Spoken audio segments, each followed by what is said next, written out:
Hey everybody, welcome to Tech Tip Tuesday. So one of the things that newer technicians especially have a tough time with is trying to determine why a motor is not moving. Is it a drive motor or an incline motor? Why is it not moving? Is it the lower control board that has a problem? Is it the motor itself that has a problem, etc.? And so we always have trouble finding the best training methods as well as the right tools. So let's take a look. So here we've got a treadmill base, no pedestal or anything hooked up to it. In fact, it's not even plugged in. And most people know that a drive motor can be put on battery power to check and make sure the motor itself is functioning properly, brushes are good, etc. And we've just taken that a step further by building this module here. It allows you to plug in the module so you don't need battery power, and then also will switch between AC and DC power so that you can test the lift motor function as well as drive motor function. So at any rate, let's get into it. So I've got the drive motor wires disconnected and probes plugged into them so that now I can apply DC power to the motor and check function. So with my module that I've built here, I can send DC voltage to the motor and the motor starts moving. So now I know, hey, this motor is in good shape.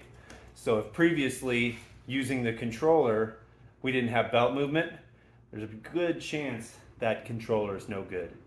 So let's check out the lift motor. So now I'm probed into the Molex connector from the lift motor.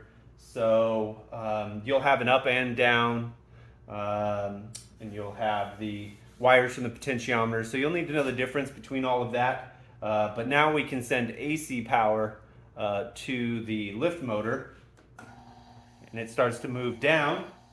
Then I can reverse the polarity. It should move up. So I've got a good lift motor also. So you may have heard me say before, I really feel like the fitness equipment industry, especially the service and installation industry, is underrepresented.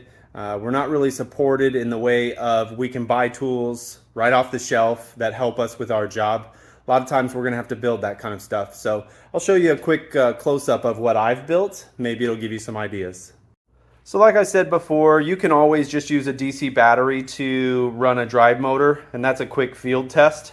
I built this module so that I don't need a battery, number one, and so that I can also use AC power if I wanted to test a lift motor. So obviously some safety mechanisms have to be built in. So I built in some fusing and whatnot on it so that if I do accidentally hit the probes together or something, hopefully it trips a breaker before anything blows up. But I've also set it so that power is split between AC and DC, both on the switch as well as where the probes plug in, so you don't unintentionally push power somewhere you didn't want to.